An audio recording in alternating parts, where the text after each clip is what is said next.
Hola gente, soy Arturo, bienvenidos al canal del Guardián de los Arcanos, donde hoy vamos a hacer una cosa distinta.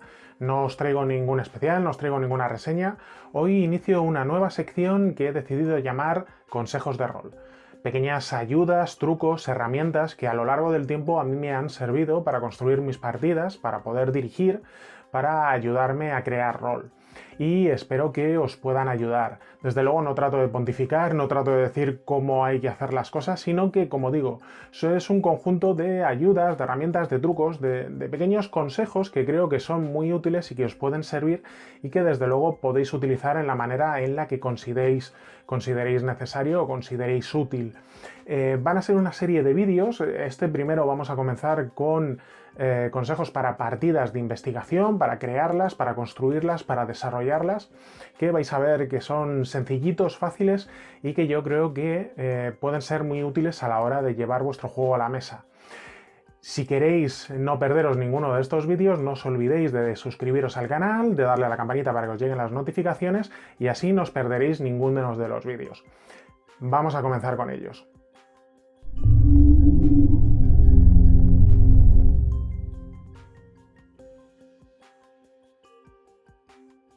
Y en una partida de investigación, la pieza fundamental, la pieza sobre la que tiene que girar todo, son las pistas. Las pistas tienen que ser muy bien diseñadas y tienen que integrarse muy bien dentro de vuestro escenario porque, como digo, es la pieza más importante. Es la pieza sobre la que tiene que girar todo y, por lo tanto, es en la que tenéis que tener más cuidado a la hora de diseñarlas. ¿Cuál es una buena pista? Una buena pista es la que está integrada orgánicamente dentro del escenario. La que está puesta de una forma en la que no destaca demasiado, pero sí que nos va a conducir hacia lo cual queremos realizar. Esta pista tenemos que, como digo, introducirla dentro de nuestro escenario de una manera orgánica, de una manera que no sea estrafalaria o que no sea demasiado evidente, pero que sin embargo no escape a la atención de nuestros investigadores. Una pista bien integrada o una pista bien orgánica, por ejemplo, sería, imaginaos que nos llaman un familiar preocupado porque el señor Stafford hace mucho tiempo que no aparece, así que acudimos a su casa. Y en su casa, al entrar, el casero nos deja la llave, nos encontramos con que está toda revuelta. Hay cristales rotos por el suelo, platos rotos, hay sillas volcadas, mesas volcadas. Y desde luego ya nos damos cuenta de que ahí ha habido una pelea, de que ahí ha habido un enfrentamiento, así que comenzamos a buscar. Tratamos de buscar alguna pista que nos diga qué es lo que ocurrió. Y en una de las ventanas de madera, un poco desgajada, encontramos un desgarrón de un trozo de tela de seda. Bueno, esto no tendría por qué llamar la atención, pero sin embargo, mirando el resto de ropa del señor Stafford nos damos cuenta de que está muy lejos de sus gustos, de que un hombre con unos gustos más clásicos jamás utilizaría ese tipo de seda, que además es un tipo de seda un poco rara. Comenzamos a estudiarla, comenzamos a analizarla, comenzamos a investigar sobre ese pequeño trozo de seda que había en un enganchón en la ventana y nos damos cuenta de que es un tipo de seda muy rara, muy extraña, muy exótica. Ese tipo de seda que solamente se puede encontrar en los muelles procedente de importación de lugares exóticos. Así que ya tenemos nuestra primera pista, una pista que, como veis, está integrada orgánicamente dentro del escenario y que además nos va a ser muy útil porque una buena pista no solo tiene que estar integrada orgánicamente dentro del escenario, sino también tiene que hacer que el escenario se mueva. Tiene que conducirnos del punto A al punto B. Una pista que no mueve el escenario no es una buena pista. Y diréis, bueno, sí, pero están las pistas accesorias, pistas que enriquecen, que nos dan más color, que nos dan más información. Sí, es cierto, pero estamos hablando del esqueleto, de la estructura de nuestro escenario, las pistas que tienen que ser centrales, pistas clave, pistas que mueven el escenario. Como hemos visto, esta pista, que está perfectamente integrada dentro del escenario, nos va a conducir del punto A al punto B, nos mueve desde la casa del señor Stafford hasta los muelles. Vamos a tener que dirigirnos hacia allí, por lo cual es una buena pista. Es una pista que nos mueve en el escenario y que provoca cambio. Todo lo que provoque cambio es bueno.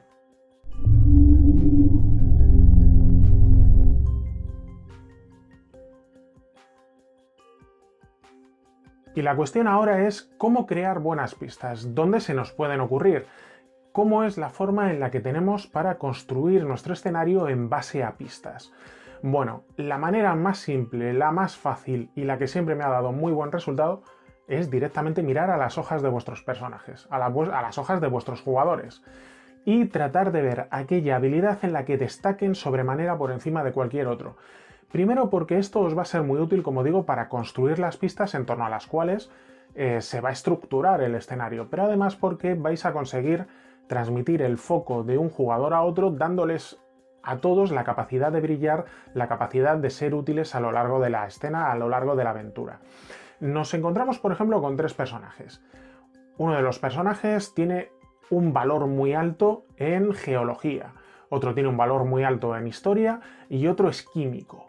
Por lo cual ya vemos que están bastante diferenciados, que tienen 3 habilidades en las que destacan sobremanera por encima de los demás y que son las que nos van a ayudar a construir nuestro escenario. Bueno, imaginaos que en la escena de un crimen nos encontramos con un residuo químico. Después de investigar, después de analizar la situación, nos encontramos, como digo, con un residuo químico. Así que el que tiene el valor más alto en química lo analiza y descubre que es un tipo de compuesto que se utiliza en la minería para extraer metales preciosos de la ganga, no para separarlos. Así, por lo cual, primero tenemos una pista orgánica que está bien integrada dentro del escenario y además una pista que nos ayuda a mover, que provoca cambio, que nos va a conducir de la escena del asesinato o de la escena del crimen hacia las minas, que es donde vamos a ir a investigar. Y aparte hemos hecho que el foco esté en este jugador que tenía un valor muy alto en química.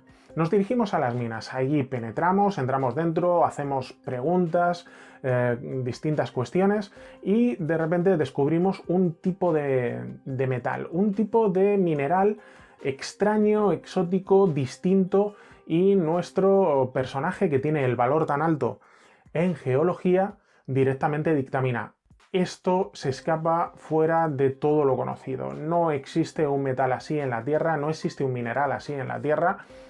Esto, desde luego, es algo que nos cambia. Bueno, volvemos a tener una pista integrada y que además mueve el escenario porque nos saca de la mina para tratar de descubrir qué es exactamente ese tipo de mineral que hemos encontrado y que desde luego no se encuentra en la Tierra. Vamos a la biblioteca, vamos a tratar de informarnos y tratar de buscar pistas acerca de este metal, acerca de este mineral que hemos encontrado. Y nuestro historiador, el personaje que tiene el valor más alto en historia, comienza a buscar en libros y descubre que hay un antiguo culto egipcio que realizaba diferentes objetos de metal que están en el Museo de Arkham, en el Museo del Louvre, en el Museo de Historia Natural británico, y que este culto, pequeño culto que forma parte de la historia, utilizaba ese tipo de metal y es el único lugar donde podemos encontrarlo, por lo cual volvemos a tener una pista que nos mueve, que provoca cambio y que ha sido construidas todas en base a las habilidades de los personajes. Como veis, es una forma bastante sencilla, bastante útil, que nos va a ayudar a construir nuestra historia en base siempre a las habilidades de los personajes. Simplemente tenéis que acudir a las hojas de vuestros personajes, ver en lo que brillan y tratar de adecuar la trama que tengáis pensada acerca de vuestros personajes.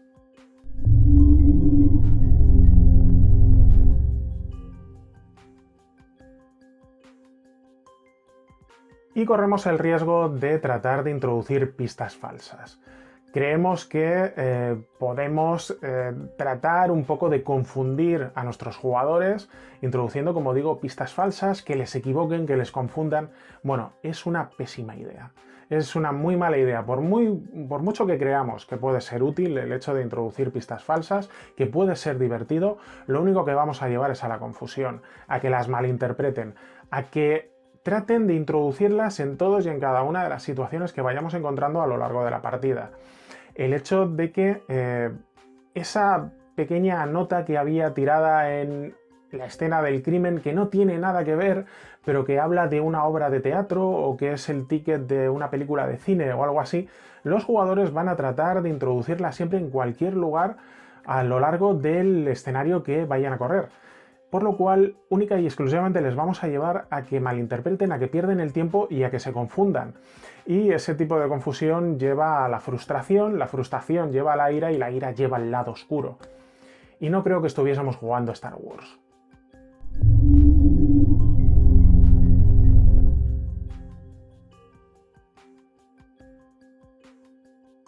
Aún así, por muy bien que preparemos un escenario, siempre se puede llegar a un callejón sin salida. Siempre podemos llegar a un estancamiento, donde los jugadores no sean capaces de avanzar, donde no sean capaces de interpretar bien las pistas que hayan ido encontrando. Para eso es muy útil tener la pista flotante. El hecho de que las pistas, aunque estén integradas orgánicamente dentro del escenario, también seamos capaces de sacarlas y disponerlas en otros lugares. De hacerlo, como digo, una pista flotante. ¿Cómo introducir una pista flotante para tratar de eliminar el estancamiento al cual hayan podido llegar los jugadores? Muy sencillo. Pregúntales. Pregúntales qué es lo que van a hacer. Pregúntales qué es lo que cuáles son sus planes, cuál va a ser su siguiente movimiento. Si dicen que quieren volver a investigar la biblioteca del señor no sé qué, si dicen que quieren volver a preguntarle o a interrogar a alguno de sus vecinos, si dicen que quieren volver a tal lugar para tratar de buscar otra pista, simplemente escúchales y prepara esa pista flotante para tratar de volver a relocalizarla al lugar al que ellos se vayan a mover. Es muy importante el hecho de escuchar a los jugadores. No te olvides que una vez escrita la partida forma parte de todos. No trates de llevarla hacia donde habías planificado desde un primer momento. Tienes que tener un poco de manga ancha, tienes que tener un poco de cintura y adecuarte, como digo, a la forma de pensar, a la forma de actuar de tus jugadores. Si ellos en un momento dado no captan ese giro que tú querías darle, adáptate a ellos, pregúntales qué es lo que van a hacer y trata de mover la pista, el escenario, el encuentro o la situación que tenías planificada al lugar al que ellos vayan a actuar. Primero porque vas a lograr eliminar el estancamiento en el cual se hallaba la partida. Y segundo porque los jugadores se van a sentir mucho mejor, van a creer que han dado en el clavo, van a creer que han acertado y todos vamos a ser felices.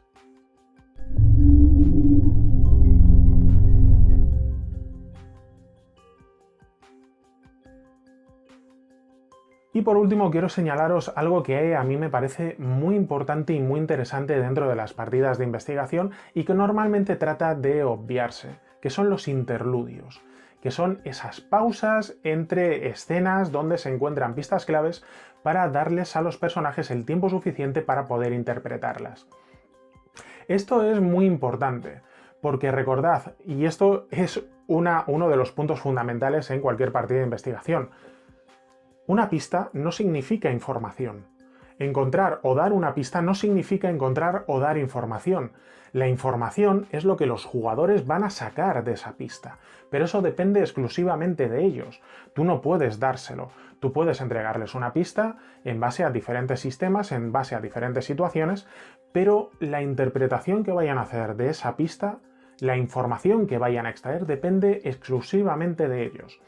Imaginaos que se acaban encontrando un libro donde ellos pueden buscar dentro de qué trata el libro, si hay algún lugar anotado, si hay alguna frase, si hay algo oculto entre las guardas, si hay alguna anotación hecha. Esa es la información que pueden sacar. Imaginaos que se utiliza una fotografía a modo de marcapáginas. Podemos buscar en esa página en particular por qué han señalado esa página, por qué está señalada esa página.